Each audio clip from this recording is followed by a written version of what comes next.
All right, well, welcome to our second session of the MARY HYTKEN DUMONT University here at Anshe located at the Baron-Hirsch campus. And great to see some of the students here in person and many of the students here on Zoom as well. So our discussion for these 3 weeks is the topic of Tzelem Elokim, the image of God. The first week, we talked about image of God in terms of the neshama, in terms of the pintal yid, in terms of maybe the image of God means what's unique about the human being and the image of God is that we have some sort of connection with God, and we try to understand what that was, and that was our discussion last week. At the end of our class last time, we summed it up. We said that maybe it's a created holy thing that God puts in you, and maybe that is the best, most rational way of explaining it. Good. This week, we want to focus on the idea of the image of God as expressed by Rabbi Soloveichic, first and foremost, and then other thinkers throughout the ages. So let's get started. So we begin with Tzelem Elokim as creativity. We know that in the very first chapter, in which it says that we created the image of God, it also says that we should subdue the earth and conquer it. Redu b'gadayam, right? So there seems to be some idea of dominion, which Rabbi Soloveichic takes not only as authority but also creativity. Let's take a look. Man displays his Tzelem Elokim through this creative involvement in the world of human affairs. Well, the human affairs, not just changing the world, but also sociological, political activity, that's also Tzelem Elokim. Maybe that's authority. When Adam 1 is uninformed by the values of Adam 2, again, Adam is described in chapter 1, where it only speaks of conquering the world. He doesn't have the values of Adam 2, sort of admire the world and be more of a philosopher. He does not factor God into it at all. Perhaps God in any of his considerations. In other words, the very first time that the idea of Tzelem Elokim is introduced in chapter 1, we could imagine that maybe the idea that's being expressed in that chapter is not image of God as some religious persona who's trying to bring God into the world, but rather he's just acting like God in that he does things that are similar, namely creative. He has involvement in the world. Nevertheless, his existence has religious significance because it expresses Tzelem Elokim, the image of God, and manifests dignity, even if he's not directly motivated by a divine command. Now, this is Rabbi Soloveitchic's really, to me, most radical claim, and in that sense, it's his book, The Lonely Man of Faith, and other places where he discusses this, is really a manifesto for modern Orthodox. Why? Because he's really saying that you could live in the image of God without thinking about God for 2 seconds, but simply being a scientist or being a social scientist or being a psychologist or being anything that's helpful in society, that itself gives you dignity, and that is the image of God, and it doesn't require sort of kavana to fulfill the mitzvah of God. It's not about that. It's about having these special endowments that we have, creativity, dignity, authority. Now, however, there's also Rabbi Soloveichic also speaks about this creativity in a religious context, where he says, Talmud Torah brings man's highest faculty, reason, into the realm of divine service, and thereby helps actualize his Tzelem Elokim. By using Torah, by using our minds for Torah, we then take the highest faculty, which is reason, which is Tzelem Elokim, which you'll see later, some say Tzelem Elokim, the image of God, is intellect, but we use it for Torah. Through this, he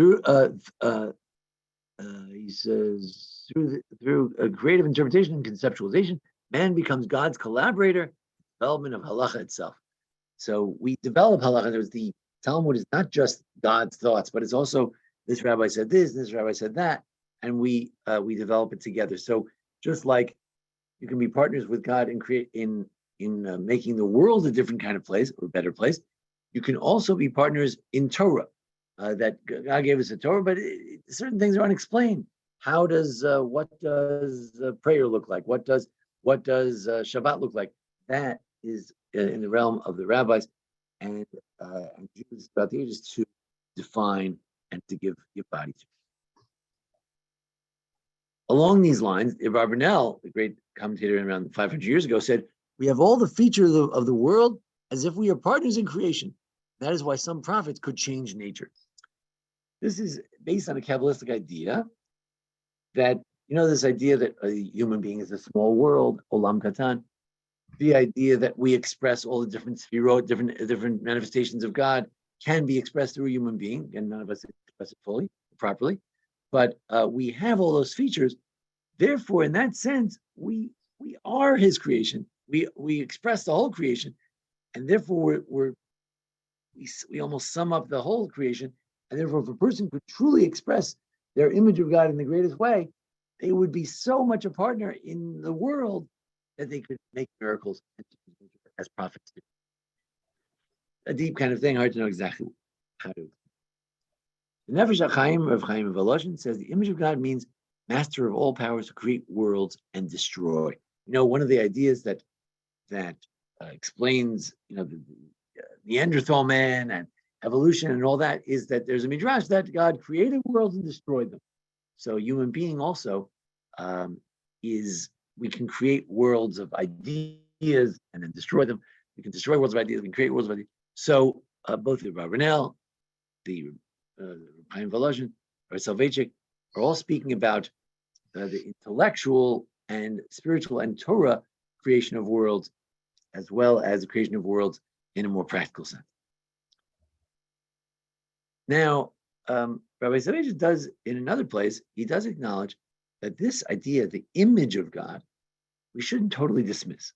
Obviously, at one level, we want to dismiss it. We want to say, oh, no. There's no image. God doesn't have any images. So forget that. It's just metaphor. Don't worry. On the other hand, we say as follows, and we'll see the same thing in Rav Hirsch. Judaism, in contrast to Christianity, rehabilitates the flesh by offering it the attribute of Tzelem, attaching the quality of divine image to the biological forces in man. Many of our sages interpret the phrase Tzelem Elokim as reflecting divine intellect. Right, so that's one idea we'll get to later, divine intellect. However, the sages of the Kabbalah maintain that the human being is a psychosomatic personality. It's not just the intellect, but your body reflects your personality as well, reflecting the glory that is divine. Human countenance radiates as divine being. The concept of Tzelem Elokim is thus not limited to the soul, but expressed in totality of the human being. When you see those pictures of, Adam, and the right side is Chesed, and the left side is Gvura, and then the legs, and Netzach, and Hod, and right, even the private parts are expressed of different attributes. So when you see that image, what is it saying? That the human body can radiate divine being. So to speak, this is a mirror reflecting the beauty and splendor of the Almighty Himself.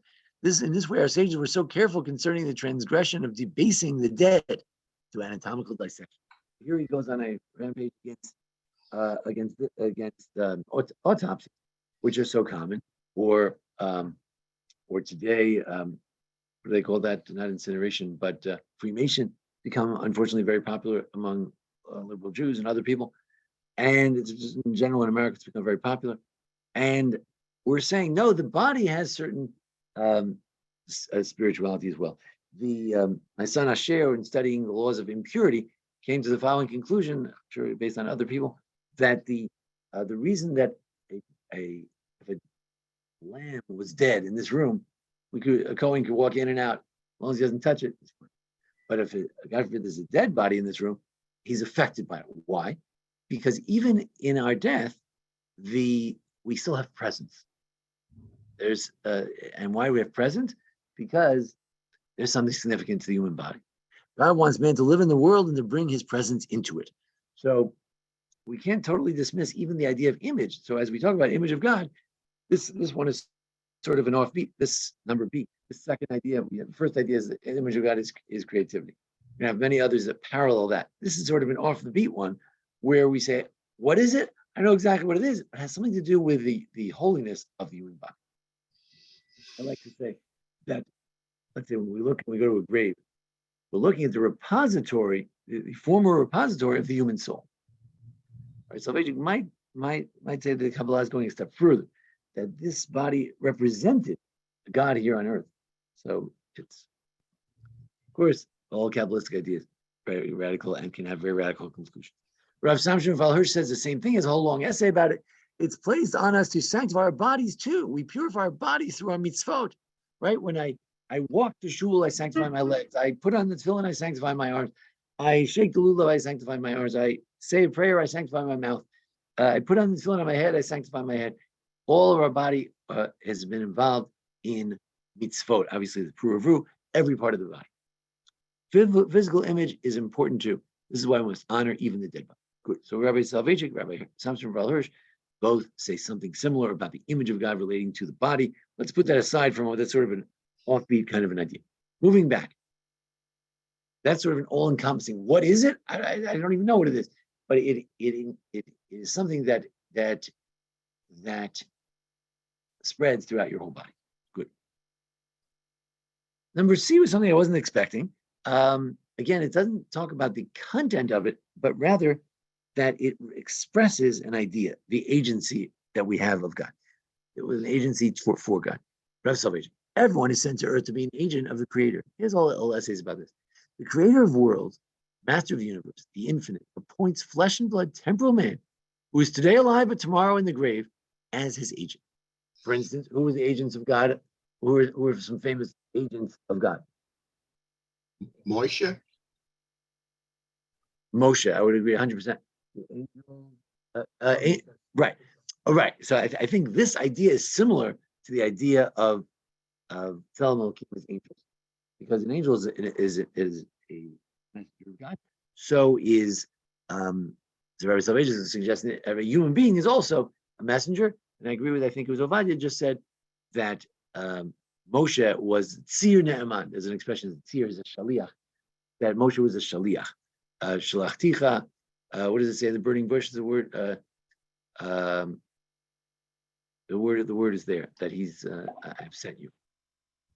Also, Miashlach, the Jeremiah is described as being sent, etc. Now, so everyone is sent to the earth as an agent of the Creator. So when so I represent him, I'm doing his job here. Whether I do a good job or a bad job is a different story. But I'm here to be his agent. Some agents are better than others. D. Tzelem Elokim is authority of God. Again, there's some similarity to the creativity idea, the authority. Rabbi Ben Sion Uziel, the early chief rabbi of Israel, he was a Sephardic early chief rabbi of Israel, concurrent with Rabbi Kook.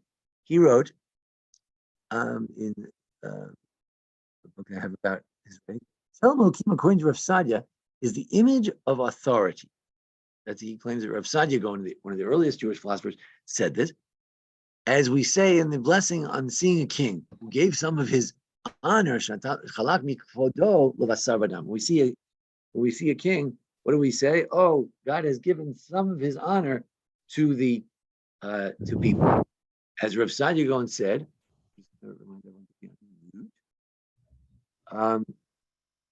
as Rav Sadia Gaon said, as all lands are his, and he says this one is mine, or all images are his, and he says this one is mine. It's special and unique. We have some of the glory, the authority, and the honor which is his.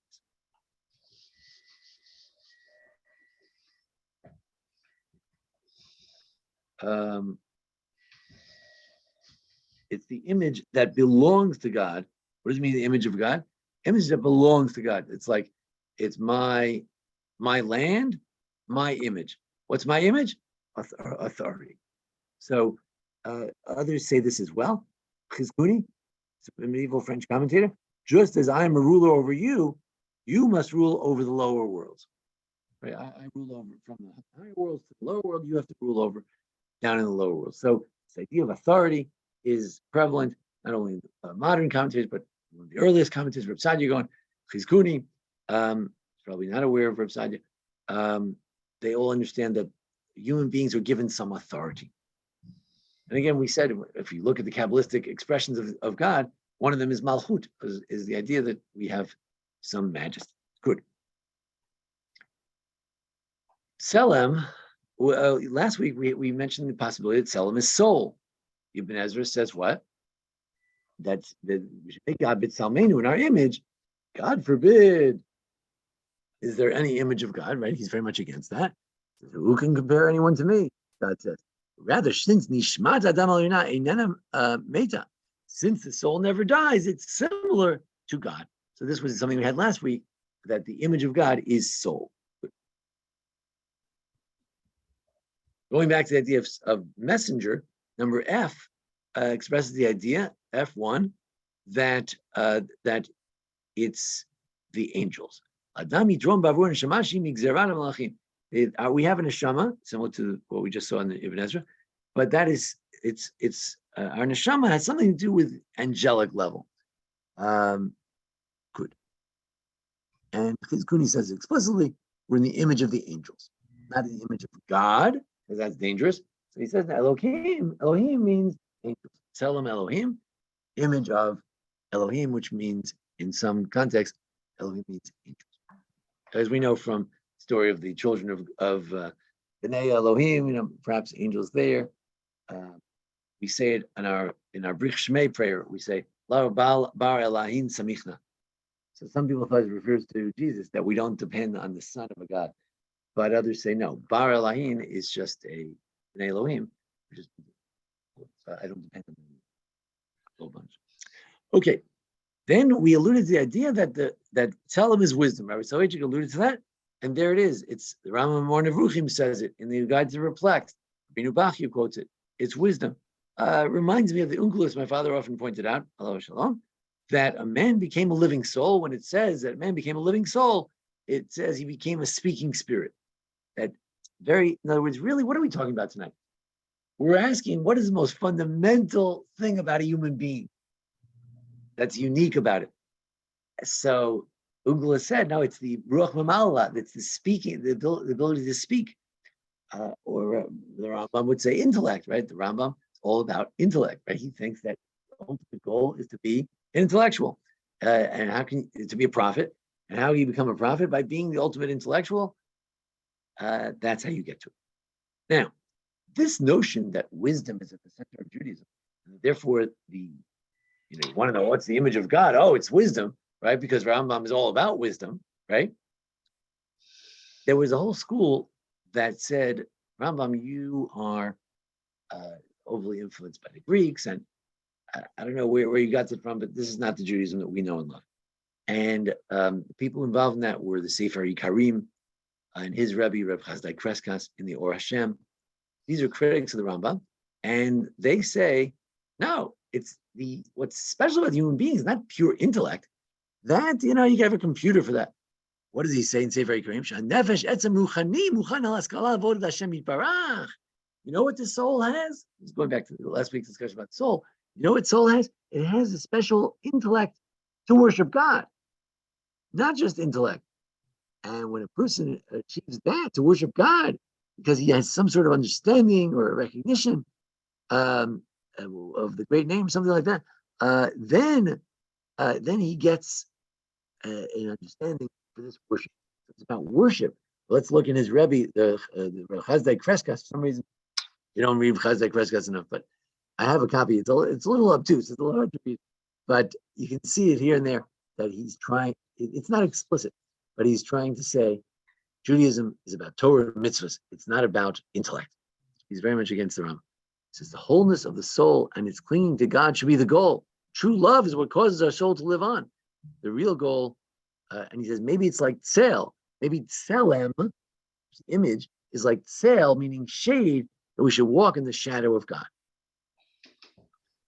So the derivative is a little dubious because it's a two-letter root, three-letter root. But in any event, that's the drasha that he makes.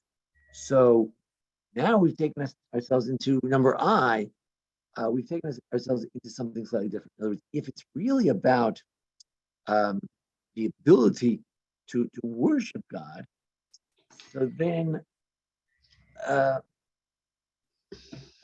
and clinging to God, so maybe it's related to the mitzvah of clinging to God and the mitzvah of walking in God's ways.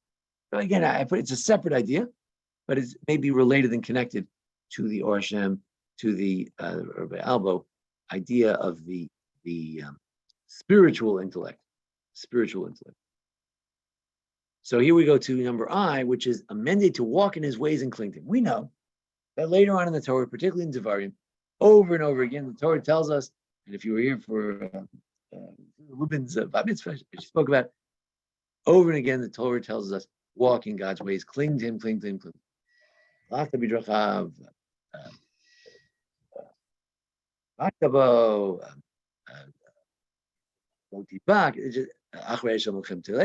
Over and again, the Torah repeats it. Why does the Torah repeat it? It's a very important principle. When the Rambam lists the laws of Torah, 613 mitzvot, one of the top 5 mitzvot that he lists, a very important mitzvot, is walking in God's ways, clinging to him. So the Ktav HaKalav, Rabbi Mecklenburg from the 19th century Germany, for instance, says, to be like him. The image of God means to be like him as one purifies himself to go higher and higher, to be similar to his character, his thoughts, and his deeds. It's not, again, it's not an automatic thing. We're going to talk later, is Tzelem Elokim something you have automatically by being human, or something you have to work on? He talks about what? Working on it, right? You purify yourself, you go higher and higher to try to be like him. Rabbi Yerucham in Das Torah, the Mashgiach of Mir, he has a book called Das Torah. He says it's like the Tomer Devorah. He compares it to the book of the Tomer Devorah. Now, it's really, you don't need Mashgiach of Mir. It's an idea from Moshe Cordovero, the great Kabbalist. Who was telling us the other week that Moshe Cordovero is actually a student of the Rav Shlomo Alkabetz. And then he. Anyway, so Tomer Devorah is this great book that says very simple: God is merciful, you should be merciful. So let me tell you how you should be merciful. He writes a book about being merciful. God is kind, so let me tell you how to be kind. We should develop ourselves in being similar to God. So what good is it to look like him and not like his deeds? So clearly, it's not about looking like him. It's being like his deeds. So it is befitting to be like him, the 13 attributes of mercy. It means to be merciful like him. That's what it means to be in the image of God, that we have the potential to be kind like God is kind. We know that altruism is something that, we're not sure how many animals can do that in the animal kingdom, to be altruistic. But maybe some people's dogs, I don't know. But maybe everything a dog does is not altruistic, But surely it is. So, I can't swear there's no species that altruistic. I would like to say that by that species. But clearly it's something very unique about the human being. Barbanel also mentions this idea. Maybe it means that we have all the completeness of a person. We have all the shadows of God. Again, the shadow thing. And we should walk in God's shadow. Again, the Tzel and Tzelem. So the completeness of a person, all the elements that a person could have, all the attributes that God does have. Good. The Tzvar Amor also says that he's Barbanel, Tzvar Amor, they all got expelled from Spain in 1492. He says, Kid Mutenu, like our image, Domelo, you should be similar to him. Just like the verse that says you should cling to him, same thing over, walk in his ways. The idea of that make God in the image of God. God made us in the image of God. And then he tells us at the end of the Torah, don't forget to be in the image of God. Don't forget to walk in the image of God, because that's how I created you. Yeah? At the beginning of the Torah, he says, I'm making you in my image. Then later in the Torah, he says, let me remind you of something. I made you in my image. Walk in the way. Be like that. Do it. Okay. Yeah, it's simply along the same lines. If you say that we're trying to be like God, we know that God sometimes is referred to in the masculine and the feminine. We can't say that God is masculine or feminine. Both. Sometimes is referred to God as Ad. Occasionally, we refer to God in the Kabbalistic terms or Talmudic terms as Shekhinah, which is feminine. We refer to God as judging, which is harsh, and then we refer to God as merciful, which is a very more feminine kind of an attribute. So Rabbi Soloveichic says, to be like God means to have ducha and nukva elements. You have to have both elements in your personality. What does that mean? Be able to give like a mother or a teacher, be able to take like a student. Sometimes we have to give, sometimes we have to take, or classically, the male gives and the female takes. We have to be able to do both. You have to have both potentials. And the Torah more mentions this idea as well, because he's also a Kabbalist based on the Zohar and all that. Barauto notenu mekabel. God created us both with the ability to give and to receive. To be on the giving side as givers, that we have the ability to be parents, to be teachers, to be generous with charity, and we have the ability to receive, to learn, to receive from God, receive from others, to listen. So we have that double capacity, like God has that capacity. The Or Chaim also talks about this dual side of, if we're going to be like God, we have to have both the duchva and the nukva, the Kabbalistic idea of being both male and female. Again, those, the idea of people are interested in gender fluidity, like this Kabbalistic idea that every human being is supposed to have an element of masculine and feminine in them. It's not that a man just supposed to be like a man. In our image, it could be that it means to have a side of mercy and of judgment. Like when we say that you get mad, your tzelem goes away. As it says that Cain's face fell. He lost his human face. He lost his neshama and his image because he was mad, he was sad. So we have to have the side of, these are different ideas, two different ideas. But number one, that we have to have a side of mercy and a side of judgment. Just like God has these elements, he's a God of mercy and of judgment, and he kind of vacillates between the two, and he combines the two. So too, we have to have those both elements. Whereas the Tzif said, together, all people express God's midot.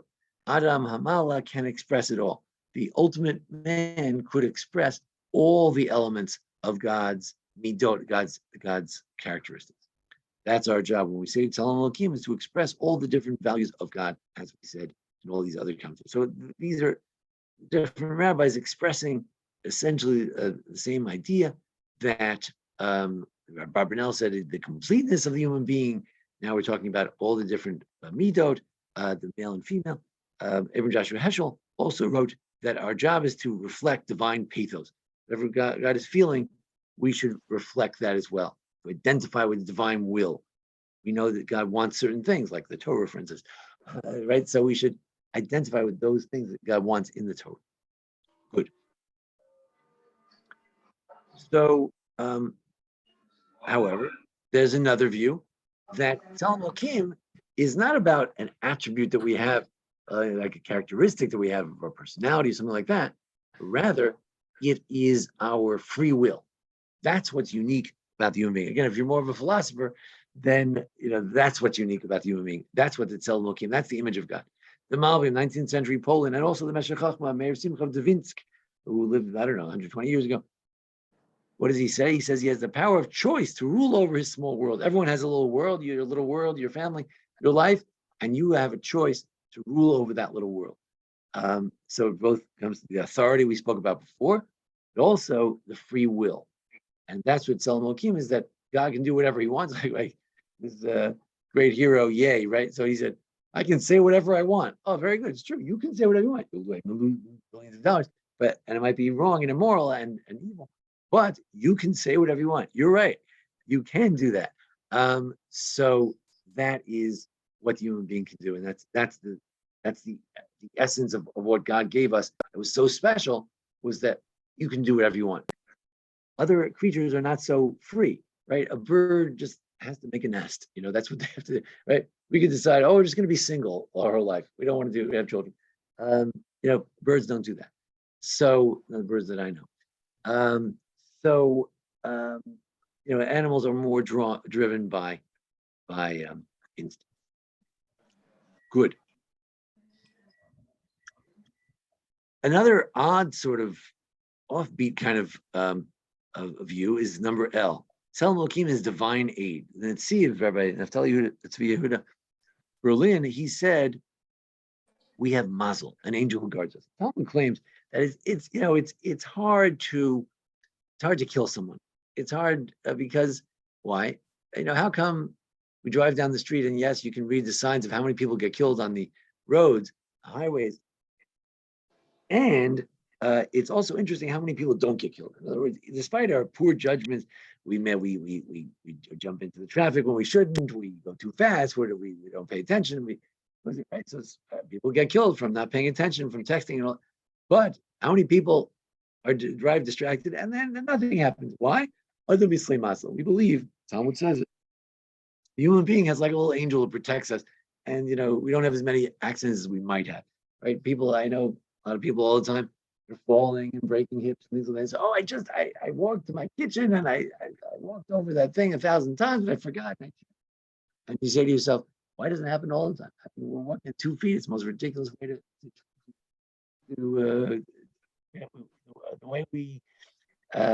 way we get around as human beings is a very strange thing. We walk on 2 feet, and yet somehow we don't fall all the time. So we fall some of the time, but we don't fall all the time. And that's because we have mazel. Tzelem Elokim has divine aid.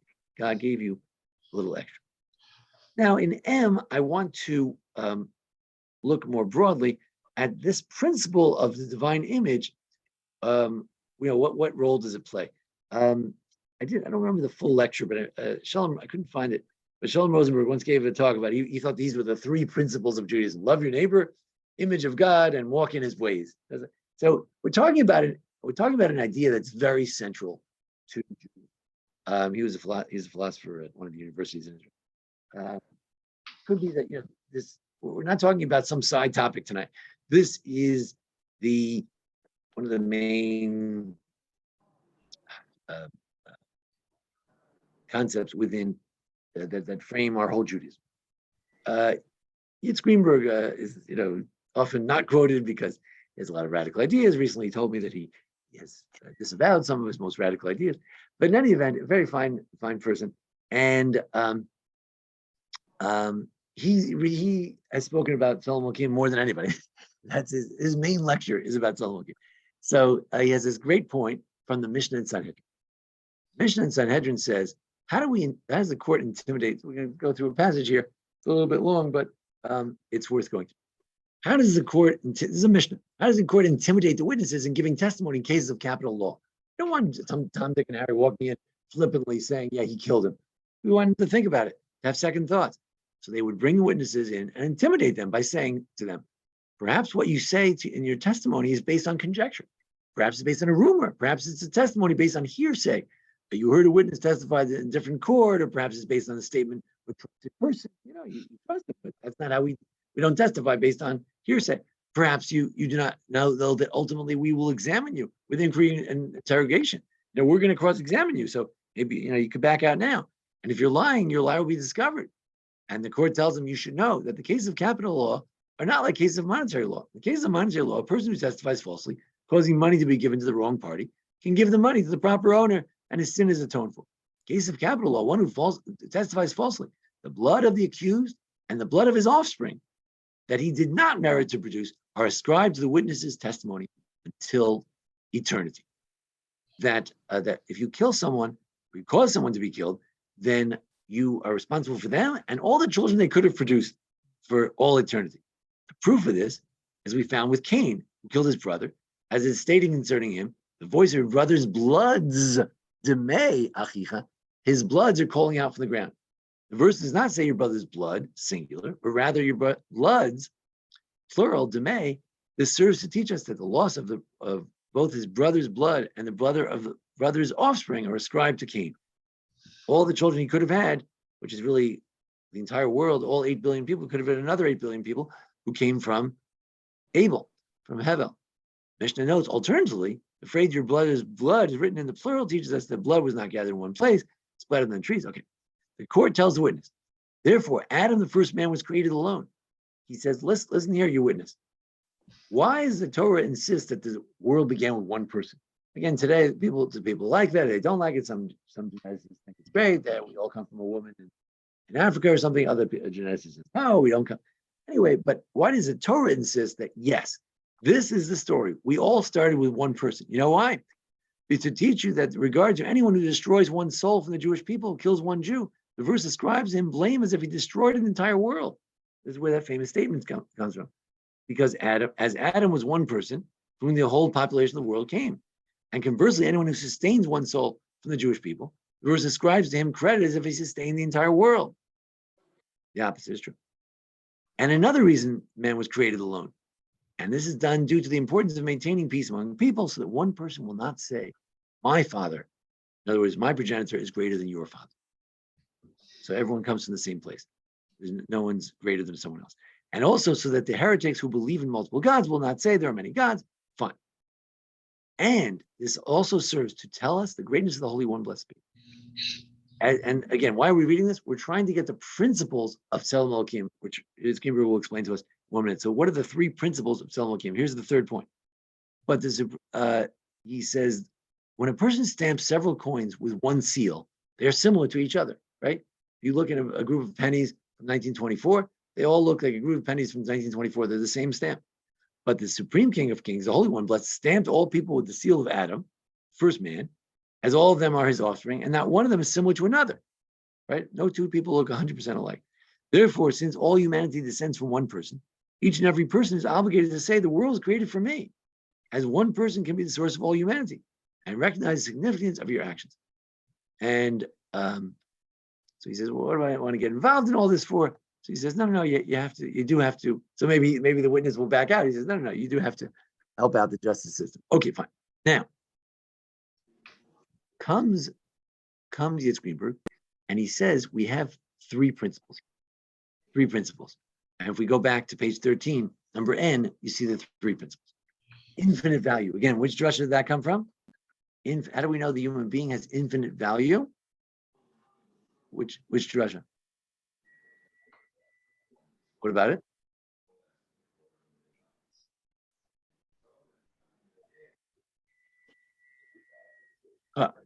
Right. You could say we're in infinite value because we have Tzelem Elokim. Right. But but the specific textual proof in the Mishnah that every person has infinite value is what? Story of what? Kind that his bloods that every person is equal to the millions of people who could descend from you if you give time enough time, right? Uniqueness, what was the proof that human beings are all unique? What was the proof for that? Right. Even though we all come from Adam and Eve, so we should all look the same. We all look different. We all come from Adam, actually, not just Adam. Grandma, yes. Isn't that what we say when we say Ad Hashem Echad? He's one of a kind. Very good. So you're saying just like God is. It's not a mathematical formula. There are many people who had one God, but this means he's one of a kind. There is no like. There's nothing like. Right. Right. So we're talking about the image, our image, that we are unique, and so is God. There's none like us. There's nobody been created like us before, right. And there won't be anybody like us again. Right. Right. So in that sense, we are God-like. Right. That's right. That's what I was getting at. Yeah. And also, God is infinite, and he lives infinitely, and his infinite power. We also have infinite value. In one person is like an atom bomb. One person, Hitler knew that. He wanted to get rid of every last one of us. He knew that you say one Jew, and all of a sudden you have a whole yeshiva. People understand that. And then equality is that what? That we're all from the same. Our faces are all different. That's unique, and we're all equal. So we claim that these were the three principles of Tzelem Elokim. I believe that's what he was saying, that the three principles of Tzelem Elokim is that we have infinite value because we are creators of the future, and that there's infinite things that can come from us. Number two, we have we're in the image of God, and that we're unique, like God, like Joe pointed out, and the image of God also says that every person is the image of God. No person is not the image of God, and therefore we're all equal. Now that gets to the question: maybe I develop my image of God better than you did, so maybe I'm better than you are. So we have to get back to that in our next discussion. But surely, in terms of our potential, we are all equal. It's interesting to note, and I think that's why Rabbi Greenberg liked this so much, that these remind us kind of Western values of equality. But he points out that it's not similar to Western values, because Western values of these three things, which is the most Western value? Yeah. right? Equality. However, the uniqueness is not something fully appreciated. The idea that we always talk about equal, everyone's equal, everyone's equal, but there's an idea that people are unique. And people don't like that, the idea that people are chosen or that have a special mission. People just can't stand that.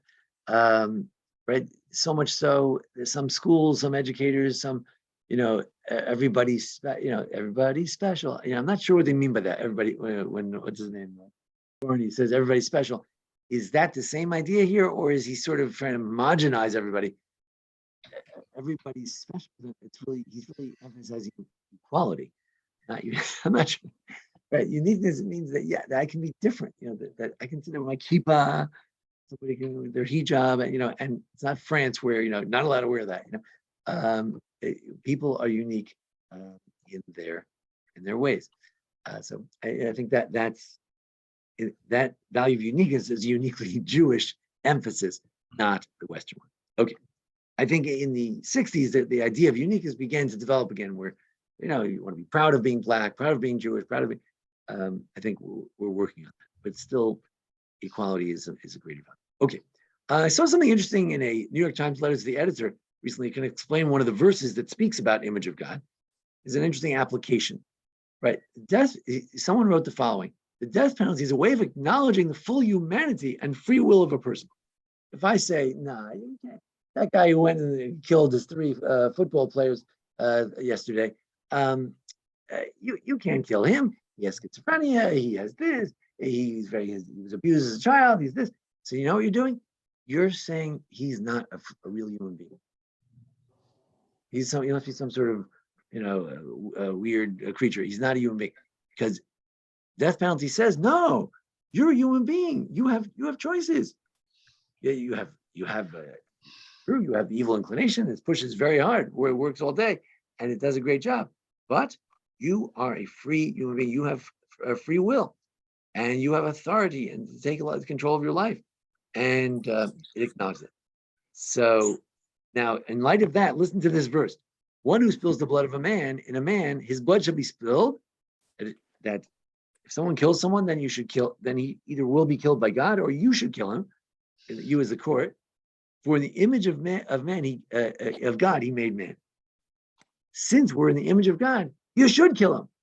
It seems that you could argue that it agrees with this writer of the letter to the editor. You should kill him because he's the image of God. That's why you should kill him. But don't hang his body. His body is holy. You got to bury him. But you should kill him because he has free will. Or you could say the other way around. For those who would oppose the death penalty, mercy is part of the human condition, the ultimate knowledge of human dignity. Right? Maybe you don't have full Tzelem Elokim if you don't have mercy. So we're going to go around killing some people like they do in Texas or something. Maybe it shows we don't have human dignity. We're not expressing the value of mercy. Okay. And one of our final topics is Tzelem Elokim automatic? I always found this very interesting. Right? If Tzelem Elokim is so fundamental that every human being has Tzelem Elokim, the image of God, whatever that means, we talked about a lot of different ideas: and intellect, authority, spiritual intellect, all these different possibilities. But is it automatic? So this is Reuven Ziegler writing about Rabbi Soloveichic in a book called Majesty and Humility. For Rav Kook, by comparison, the image of God is implanted in man. It's his task to let it burst forth. It's there. You just have to let it come out. For Rabbi Soloveichic, on the other hand, the image of God is a challenge to be met, not a gratuitous gift. So you can look at this in different ways as to whether the image of God is something that's it's always there, and you just have to express it, to get it out, or that you actually have to develop it, as we saw before. Man comes into a world as a halic, amorphous being, and it's up to man to impress form upon the latent, formless personality. You're not born with Tzelem Elokim, according to Rav Soloveichic. You have to develop it. But according to Rav Kook, no, it's there. You just have to let it come forth. So it's an interesting question. And which leads us to the other question: is Tzelem Elokim for everybody? Because it says in the Pirkei Avos that man is great because he's created in the image of God.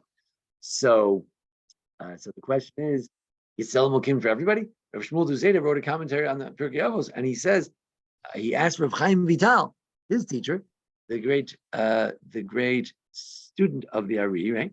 And he said that the wicked are not included. I mentioned last week, I saw some versions of it that the Gentiles are not included, but in this version that I saw in Shmuel Zayda, the wicked are not included. The Gentiles. Certainly, the simple meaning of the text is that Gentiles are included. But what about the wicked? No, not the wicked are not included in Tzelem Elokim. How can they not be included? They're human. So that would lean toward Rabbi Soloveicic's idea that you have to develop it. If you don't develop it, it's just a potential. It's not an automatic gift that you have. Let's think about it in terms of the different things, like creativity, right? That's something you have to develop. Wisdom, you have to develop. Spiritual wisdom, you have to develop. Being kind, you have to develop that. Agent of God, you have to take your agency seriously. Just to have a soul, if the image of God is a soul, so can you ruin your soul? Can you defile your soul? If it's authority, well, even if you have evil authority, if you're a mob leader or a gangster, that is authority. So, but it's something you have to develop. Your holy body would be automatic. Every human being, you have to treat their body with dignity. If it's free will, it's automatic, right? If it's divine aid, I don't know, does God aid everyone equally? If it's uniqueness, right, then I am unique. It's not something you can take away from me. Even though I'm evil and I never worked on myself at all, and I'm just a really bad guy, I'm still unique. And I'm still equal. I'm still equal in my potential, in my endowments. So in any event, if you look at all these different options, what do we have here? Let's try to make some order out of it. So some of it is about sort of our special gifts, creativity, wisdom, spiritual wisdom. Some of it's about our personality, about being kind, right? Authority, I would put sort of more in the category of, maybe with wisdom and creativity.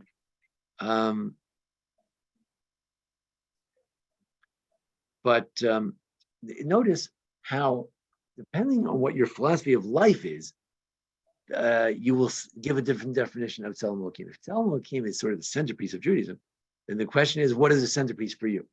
When you ask the Rambam, what's your centerpiece? What's the answer? And we ask the Rav Chazdai Kreshkas, what's your focus?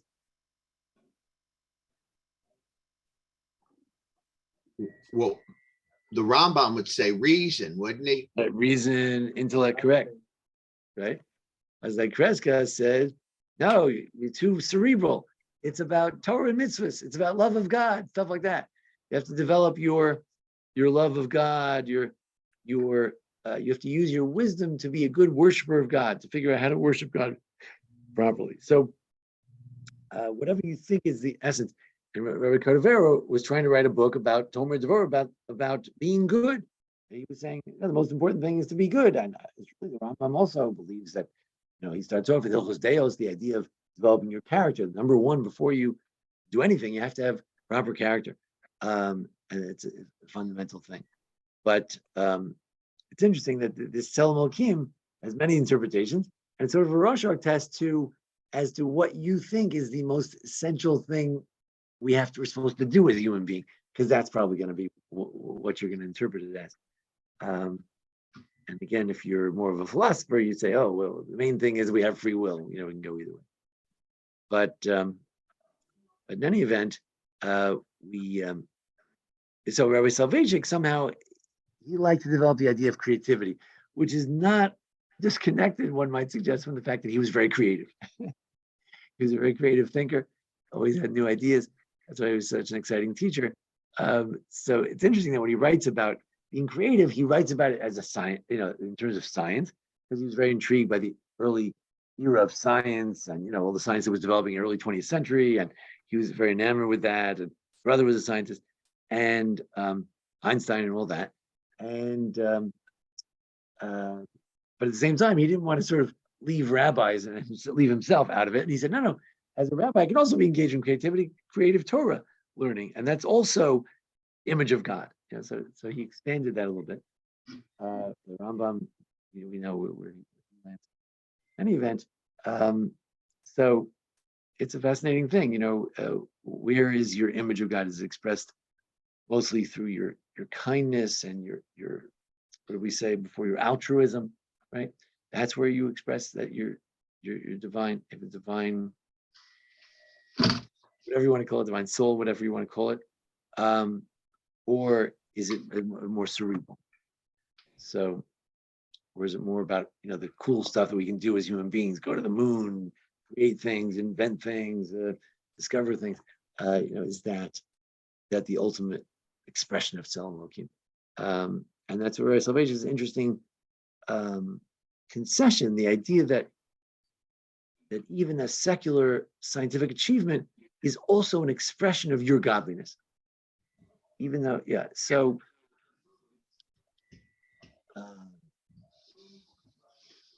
It's an interesting challenge. Is they equal? You have one person who spends his whole life on being kind and learning Torah, and that's one Jew. And the other Jew or the other person spends his life, discovering things. Are they equal? Because they're both expressing the image of God. Again, you're supposed to follow the Torah, so they both might be very important, but supposed to follow the Torah. But he goes very far in saying how much the divine plan is carried out by one who is creative in a physical sense. That is part of the Torah. Again, other if you ask them for a Haredi thinker or something like that, I don't know how much they would acknowledge that kind of an idea. All right, so those are some thoughts for tonight on the idea of Tzelem Elokim. And what I want to do next week is I want to look at the Sforno. Sforno was one of the few commentators I've done the research comparing to others. He's one of the few commentators who, throughout his commentary, keeps going back to the idea of Tzelem Elokim. He believes that it's not a one-off thing that shows up in Genesis and goes away because it's not that important, but rather it's inherent in so many different mitzvot. So we're going to look at a whole bunch of different Sfornos next week, and what how he sees Tzelem Elokim running through the Torah and through Judaism more than we might have recognized otherwise. That's our final week. Will be next week. All right. Any questions or comments? So, that's what the Rab was saying. We create ourselves. We create ourselves. Interesting. Using those, we use them to create ourselves. If we don't, we'll use our own methods. Well, that's the free will. You define, you create, right. You may have been born, to be rich, poor, but you decide whether you're righteous, not righteous. So yeah, you identify yourself. Yeah, he doesn't decide it for you what exactly you're going to be. Very good. Other comments? There's someone over here. Yes. Where God is. Wow, interesting. So Jason likes the idea of shadow because it's a place where you can. God is next to you, but he's not right on top of you. He's a hovering parent, but he's only hovering. He's not holding your hand. Very good. Well, the Rabbi Soloveichic Hirsch believes, and the Malbim believes, that Tzel and Tzelem could be related because they have the same first two letters. My philology teacher, Dr. Steiner, and others, they don't think that's true at all. They think the Hebrew language is very precise. Roots are very precise. Tzel and Tzelem are two different things. But yeah, the other day in the Darim, in the daily page of Talmud, they had Konam, Konach, Kana, a lot of different Konams, and the last letter changes a lot, but the first two are the same. So yeah, so there is such a thing. Other comments from Zoom? Anybody?